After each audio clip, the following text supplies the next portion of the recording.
నమస్తే, welcome to our channel. Pushpa 2 the rule movie rule చేస్తోందనే చెప్పుకోవచ్చు.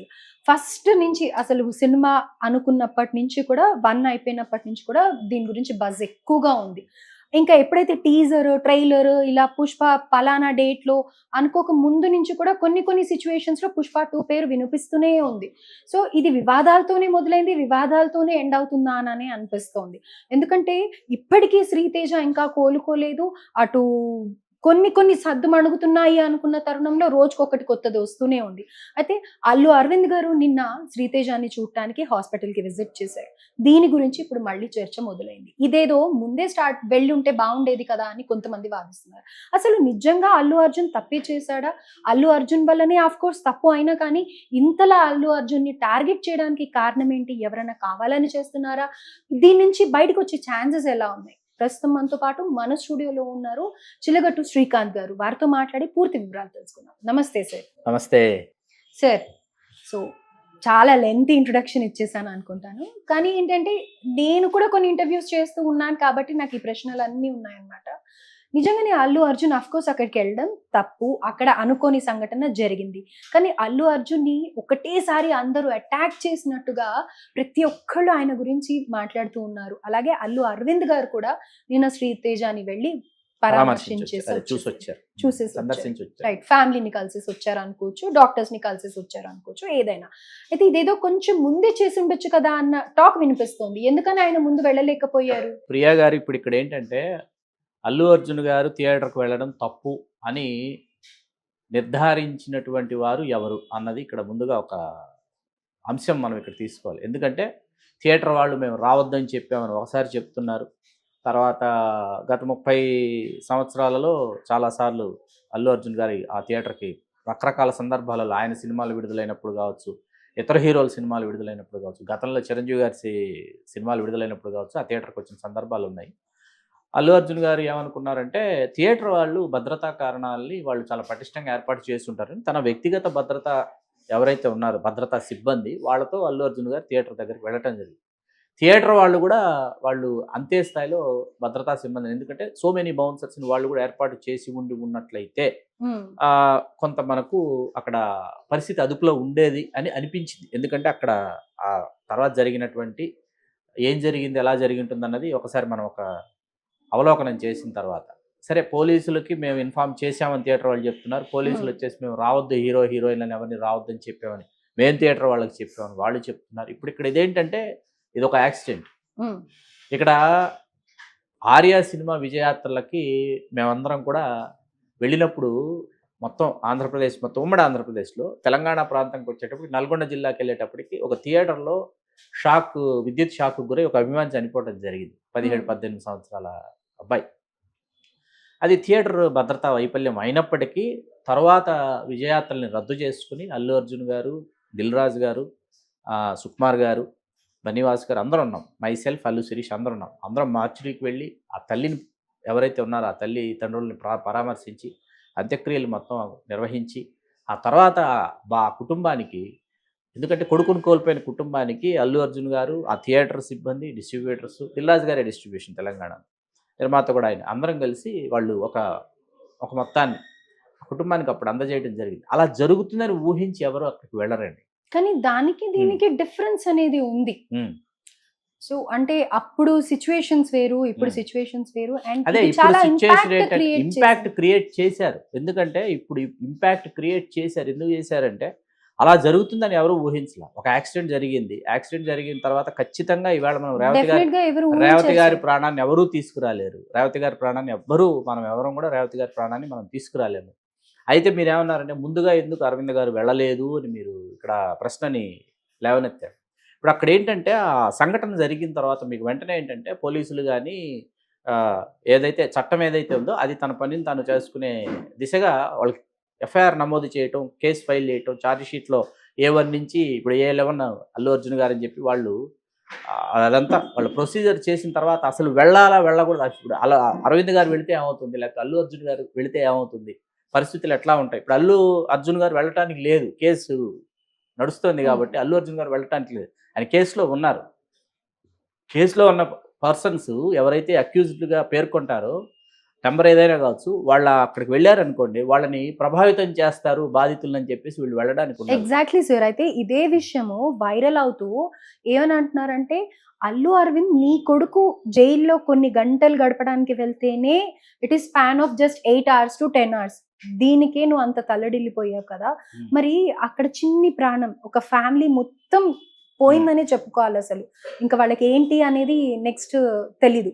సో అలాంటప్పుడు కనీసం రెస్పాన్స్ అల్లు కనీసం అర్జున్ నిన్నటి కానీ నిన్నటి వరకు కూడా అల్లు అర్జున్ గారే కదా మొదటి రోజు నుంచి నిన్నటి వరకు కూడా సింగపూర్ నుంచి ఇంజెక్షన్స్ తీసుకొచ్చి, సింగపూర్ నుంచి ఇంజెక్షన్స్ తీసుకురావాలంటే అల్లు అర్జున్ గారే కదా ఆ ఇంజెక్షన్స్ అక్కడి నుంచి వెంటనే ఫ్లైట్లో తీసుకొచ్చి శ్రీతేజ్ని ఎట్టి పరిస్థితుల్లో శ్రీతేజ్ని బ్రతికించి వెలుపలికి తీసుకురావాలని చెప్పి పోరాడుతున్నారు కదా. ఆ రోజు అంటే నుంచి లెట్ ఈ మీ రోజు కంప్లీట్ మై వరకు క్వశ్చన్. దాదాపు అరవింద్ గారు మీకు సంఘటన జరిగి 14 రోజులు అవుతుంది. మీకు సంఘటన జరిగిన తర్వాత ఈ 14 రోజులుగా అల్లు అర్జున్ గారే కదా ఆ వైద్య అవసరాలు కానీ, ఆ వైద్య ఖర్చులు కానీ అన్ని అల్లు అర్జున్ గారే కదా భరిస్తున్నారు. కానీ నిన్నటికి సెకండ్ డే నిన్న రెస్పాండ్ అయ్యారు అనేది నిన్నటికి ప్రజల్లో ఉండే నిన్నటికి నిన్న నిన్నటికి నిన్న ప్రభుత్వం, తెలంగాణ ప్రభుత్వం ఏముంది, ఎవరు మన సివి ఆనంద్ గారు ఏమన్నారంటే, ప్రభుత్వం ఇప్పటి నుంచి మేము ఖర్చులు భరించడానికి సిద్ధంగా ఉన్నాం నిన్న చెప్పారు. 14 రోజుల తర్వాత నిన్న చెప్పడం జరిగింది. ఇప్పుడు ఎప్పుడు స్పందించారు, ఎలా స్పందించారు అన్నదానికంటే ప్రియా గారు ఇక్కడ ఏమవుతుందంటే, ఎంత తొందరగా స్పందించారు అన్నదానికంటే ఈ సిచ్యుయేషన్ని అసలు మనం ఎట్లా దీన్ని మనం హ్యాండిల్ చేయాలి అంటే, మనం ఎప్పుడు రెస్పాండ్ అయ్యామన్నది కాదు, రెస్పాండ్ అయ్యారా లేదా. రెస్పాండ్ అవ్వని వాళ్ళు భారతదేశంలో చాలామంది ఉన్నారు. వాళ్ళ గురించి ఇప్పుడు మనం ఈ డిబేట్లో మనం మాట్లాడుకోదలుచుకోలేదు. అది ఇంకో రోజు సపరేట్ డిబేట్ పెట్టుకుందాం. మీకు నేను చాలా ఇన్పుట్స్ ఇస్తా, దాని గురించి మనం మాట్లాడుకుందాం. ఎంత బాధ్యతారాహిత్యంతో ఇదే సినిమా పరిశ్రమలో ఎంత బాధ్యతారాహిత్యంతో కోట్ల రూపాయల రెమ్యునరేషన్స్ తీసుకుంటూ ప్రకృతి వైపరీత్యాలు సంభవించినప్పుడు ఏమాత్రం బాధ్యతగా లేనటువంటి వాళ్ళ గురించి మనం డిబేట్ పెట్టుకున్నాం. ఇప్పుడు ఇక్కడ వెంటనే అల్లు అర్జున్ గారు ప్రతిస్పందించారు, అల్లు అరవింద్ గారి కుటుంబం స్పందించింది, అల్లు అరవింద్ గారు వెళ్ళి నేను శ్రీతేజ్ని పరామర్శించడం, అది కూడా ఏంటంటే న్యాయ నిపుణుల సలహాలు తీసుకునే వెళ్లాల్సి ఉంటుంది. నేను ఇంకోటి అల్లు అర్జున్ గారు అక్కడికి వెళితే ఏమవుతుందంటే, సరే కేసు జరుగుతోంది, శ్రీతేజ్ని చూడాలి, పైగా ఏంటి శ్రీతేజ్ అల్లు అర్జున్ గారు వీరాభిమాని, శ్రీతేజ్ని పుష్ప అని పిలుస్తారని తండ్రి భాస్కర్ గారు చెప్తున్న నేపథ్యంలో అల్లు అర్జున్ గారికి ఖచ్చితంగా వెళ్ళాలని ఉంటుంది, వెళ్ళకూడదని కాదు. కానీ ఇప్పుడు ఇక్కడ ఏంటంటే, అక్కడికి వెళ్ళిన తర్వాత మరిన్ని భద్రతా కారణాలు అక్కడ తలెత్తుతాయి, ఇవే భద్రతా కారణాలు అక్కడ కూడా తలెత్తుతాయి, అందులో సందేహం ఏం లేదు. అల్లు అర్జున్ గారు ఇవాళ సాధారణమైన వ్యక్తి కాదు. 2,000 కోట్ల రూపాయలు ఇవాళ రెవెన్యూ జనరేట్ చేస్తున్నటువంటి ఒక సినిమా తాలూకు కథానాయకుడు ఆయన భారతదేశంలో. ఇప్పుడు ఆయన వెళ్తానంటే వేలం వెర్రిగా అభిమానులు చూడటానికి వస్తారు. ఇక్కడ ఏంటంటే వైఫల్యం అంటే ఏంటంటే, నా వ్యక్తిగత సిబ్బందితో పాటు ప్రభుత్వం కూడా మీరు భద్రతా కారణాలు పర్యవేక్షించాలి. సినిమా యాక్టర్ అయినంత మాత్రాన, మీరు సినిమా హీరో అయినంత మాత్రాన మీ భద్రతా కారణాలు మాకు సంబంధం లేదు, మేము బాధ్యత వహించమని ప్రభుత్వం అంటే అది ప్రభుత్వ వైఫల్యం. ఏ ప్రభుత్వం అయినా కావచ్చు, ఏ రాష్ట్రంలో అయినా, ఏ హీరోకైనా ఆ ప్రభుత్వ వైఫల్యం. ఇవాళ హీరో విజయ్ గారు ఉన్నారు తమిళ్లో, అట్లాగే తెలుగుకి వచ్చేటప్పటికి అల్లు అర్జున్ గారితో మొదలు పెడితే 5-6 మనకు అగ్రకథానాయకులు మనకి ఇక్కడ కనిపిస్తారు. ఇట్లా మనకు కొంతమంది కథానాయకులు ఉన్నారు. వీళ్ళని ఖచ్చితంగా కాపాడుకోవాల్సిన బాధ్యత ప్రభుత్వాల మీద ఉంది. ఎందుకంటే 1,000 కోట్ల రూపాయలు రెవెన్యూ జనరేట్ చేస్తున్నటువంటి పర్సనాలిటీస్ వీళ్ళు. మీరు ఒక ఇండస్ట్రియలిస్టో, లేకపోతే ఒక ఎంటర్ప్రెన్యూరో, లేకపోతే ఒక బిజినెస్ మ్యాన్, వాళ్ళు వచ్చేటప్పటికి వాళ్ళకు మీరు ఎక్కడ లేనటువంటి అటెన్షన్ మీరు పే చేస్తారు. ఎందుకు అటెన్షన్ పే చేస్తారంటే, వాళ్ళ వల్ల రెవెన్యూ జనరేట్ అవుతుంది, వాళ్ళ వల్ల ట్యాక్సెస్ వస్తున్నాయి కాబట్టి, వాళ్ళ ట్యాక్స్ హైలీ ట్యాక్స్ పేయర్స్ కాబట్టి వాళ్ళ పట్ల వీళ్ళకి ఆ కన్సర్న్ ఉంటుంది. గవర్నమెంట్కి ఎప్పుడు ఆ కన్సర్న్ ఉంటుంది. అది సినిమా పరిశ్రమలో ఉన్న వాళ్ళ మీద కూడా చూపించండి, దర్శకుల మీద, నిర్మాతల మీద, హీరోల మీద అని ఎందుకు చెప్తున్నామంటే, వీళ్ళని దయచేసి ఏదో వీళ్ళు వేరే గ్రహం నుంచి వచ్చారు, లేకపోతే వీళ్ళు వేరే ఏదో లోకం నుంచి వచ్చారు, వీళ్ళకి ఏదైనా ఒక ఇబ్బంది కలిగితే వీళ్ళని మరింత ఇబ్బంది పెట్టాలి, వీళ్ళకి ఏదైనా ఇటువంటి అసౌకర్యాలు కలిగినప్పుడు వీళ్ళని ఎంత ట్రోల్ చేస్తే బాగుంటుంది, వీళ్ళని ఎంత వెంటాడితే బాగుంటుంది అనేటటువంటి ఉన్మాదులు తయారయ్యారు. వాళ్ళు సోషల్ మీడియాలో కావచ్చు, సమాజంలో కావచ్చు. ఇక్కడ ఎందుకు నేను చెప్తున్నానంటే, వెంటనే స్పందించారా, మరుసటి రోజు స్పందించారు కదా. స్పందించి 14 రోజులుగా ప్రాణాలతో అతన్ని తీసుకురావడానికి అల్లు అర్జున్ గారు కృషి చేస్తున్నారు కదా. ఈ పాజిటివ్ అంశాలను ఎవరు మాట్లాడకుండా, ఈ పాజిటివ్ టాపిక్స్ ఎవరు పెట్టకుండా, ఎంతసేపు నెగిటివ్ ర్యాట్ టాక్స్ రన్ చేస్తూ, మరీ ముఖ్యంగా సోషల్ మీడియాలో చూస్తే ఎంత ఉన్మాదం అంటే, అసలు కనీ విని ఎరుగని ఉన్మాదం, కొంతమంది ఉన్మాదులు చేస్తున్నటువంటి చర్యలు, వాళ్ళు చేస్తున్నటువంటి ప్రేలాపలను చూస్తే సమాజం ఇంత అమానవీయంగా తయారైందా. ఇక్కడ జరిగింది ఒక యాక్సిడెంట్ అని చెప్తుంటే, వేళ ఇది ఒక యాక్సిడెంట్ అండి. ఇప్పుడు ఎవరు అది కావాలని చేస్తారా? ఎవరైనా జరగాలని కోరుకుంటారా? ఎవరూ జరగాలని కోరుకోరండి, ఎవరు జరగాలని కోరుకోరు. ఆ బాధ హీరో కానీ, డైరెక్టర్ కానీ, ప్రొడ్యూసర్స్ కానీ ఇవాళకి ఆ పెయిన్ తీసుకుంటున్నారు. ఎందుకంటే వాళ్ళు సక్సెస్ని ఎంజాయ్ చేయడం పక్కన పెట్టండి.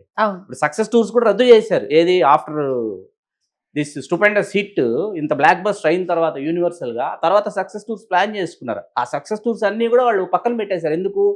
ఇటువంటి ఒక సంఘటన, దుస్సంఘటన జరిగింది, జరగకూడనటువంటి సంఘటన జరిగింది. జరిగినప్పుడు మానవత్వం ఉన్నటువంటి వాళ్ళగా మనం దీన్ని బాధ్యతగా తీసుకుని మనం సక్సెస్ టూర్స్ రద్దు చేసుకుందాం అని చెప్పి పుష్ప 2కి సంబంధించిన సక్సెస్ టూర్స్ అన్ని వాళ్ళు రద్దు చేసుకుని వాళ్ళు శ్రీతేజ్ని ఏ విధంగా అయినా సరే ప్రాణాలతో అతను బయటికి తీసుకురావాలని అవసరమైనటువంటి అత్యున్నతమైనటువంటి వైద్య సౌకర్యాలు కూడా అతనికి అందించి అతన్ని వెలుపలికి తీసుకురావాలని ప్రయత్నిస్తుంటే మీరు వెళ్ళలేదు, నువ్వింకా వెళ్ళలేదు, నువ్వింకా వాళ్ళ ఇంటికి ఎందుకు వెళ్ళలేదు అంటే ఇప్పుడు ఆయన వెళ్తారు. ఇప్పుడు భాస్కర్ గారిని పరామర్శించడానికి ఆ తల్లి లేనటువంటి ఆ అమ్మాయి ఉంది, ఆ అమ్మాయిని పరామర్శించడానికి ఆ ఇంటికో ఆ కాలనీకో అపార్ట్మెంట్కో వెళతారు. అక్కడ భద్రతా కారణాలు ఈయన వ్యక్తిగత సిబ్బందితో పాటు ప్రభుత్వం కూడా తీసుకోవాలి కదా. అక్కడ ఇంకేదైనా దుస్సంఘటన జరిగితే, జరగకూడని సంఘటన జరిగితే అందుకని ఆగిపోతున్నారు తప్ప ఇంటికి పిలిపించుకొని పరామర్శిస్తారు. ఖచ్చితంగా రేపు మధ్యంతర బెయిల్ తర్వాత రేపు ఏమవుతుంది, సుప్రీంకోర్టు దాకా వెళ్తుంది పరిస్థితి, అటువంటి పరిస్థితి ఏర్పడుతుందని అంటున్నారు. ఏం జరుగుతుందో చూద్దాం. మనం చూడకుండా మనం మాట్లాడటానికి కొన్ని మనం చెప్పడానికి బాగోదు. రైట్. లాస్ట్ పాయింట్, మీరు ఇందాక అన్నారు సోషల్ మీడియా వేదికగా అదే పనిగా పని కట్టుకొని చేస్తున్నారు. అయితే అదే పనిగా పని కట్టుకొని రేవంత్ రెడ్డి గారు రాష్ట్ర సీఎం అని కూడా మర్చిపోయి ఆయన మీద ట్రోల్స్ చేస్తున్నారు. అది కూడా ఖచ్చితంగా దానిని కూడా నేను ఖండిస్తున్నాను. ఎందుకంటే బాధ్యతాయుతమైనటువంటి పదవిలో మరీ ముఖ్యంగా తెలంగాణ రాష్ట్ర ముఖ్యమంత్రి వర్యులు ఎవరైతే ఉన్నారో గౌరవనీయులు శ్రీ యనమల రేవంత్ రెడ్డి గారిని విమర్శిస్తున్నటువంటి విమర్శల్ని కూడా నేను ఖండిస్తున్నాను. ఎందుకంటే దానికి రేవంత్ రెడ్డి గారి బాధ్యత. ఇప్పుడు రేవంత్ రెడ్డి గారు తర్వాత అరెస్ట్ అయిన తర్వాత ఆయన అందుబాటులో లేకుండా ఢిల్లీలో ఉండటం, ఆ తర్వాత ఏమైందంటే రేవంత్ రెడ్డి గారు చేసినటువంటి వ్యాఖ్యలు ఒక్కసారిగా అభిమానుల్లో వాళ్ళకి ఆగ్రహావేశాలు కట్టలు తెంచుకున్నాయి. ఎందుకంటే సంజయ్ దత్ గారితోనూ సల్మాన్ ఖాన్ గారితోనూ అల్లు అర్జున్ గారిని పోలుస్తూ ఆయన వ్యాఖ్యలు చేసింది. ఎందుకంటే సంజయ్ దత్ గారు టాడా కేసులో ఇన్వాల్వ్ అయ్యి ఉన్నారు హిమ్సెల్ఫ్. కొన్ని సంవత్సరాల పాటు జైల్లో ఆయన ఖైదీగా ఉన్నారు. ఇది సంజయ్ దత్ గారు.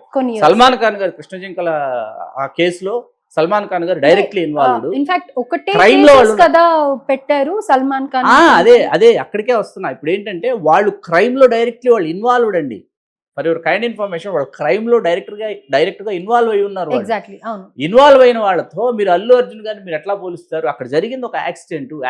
ఇప్పుడు ఒక హంతకుడిగా లేకపోతే ఒక క్రిమినల్ గా మీరు అల్లు అర్జున్ గారిని మీరు సంబోధిస్తూ ఈ తెలంగాణ భూభాగంలో ఈ తెలంగాణ రాష్ట్ర నడిబొడ్డున జీవిస్తున్నటువంటి ఇంత స్టార్డమ్ వచ్చినటువంటి ఒక ఐకాన్ స్టార్ అల్లు అర్జున్ గారు ఈ రాష్ట్రంలో మీ రాష్ట్రంలో ఆయన తెలంగాణ పౌరుడిగా తెలంగాణ వారసత్వాన్ని ఇక్కడ ఆయన కొనసాగిస్తూ ఆయన ఇంత పెద్ద స్టార్ హీరో, యూనివర్సల్ హీరో ఇవాళ ఇక్కడ ఉన్నందుకు మీరు ఆయనని ఏదో విధంగా మీరు ఆయనని ఈ సమస్యలో నుంచి ఆయన ఎలా బయటపడతాడని చెప్పి మీరు అనునయ వాక్యాలు చెప్పడమో లేకపోతే చట్టం తన పని తాను చేసుకుపోతున్నటువంటి దిశగా ఇది ఆయన అరెస్ట్ అనేది చాలా బాధాకరమైన విషయం అండి.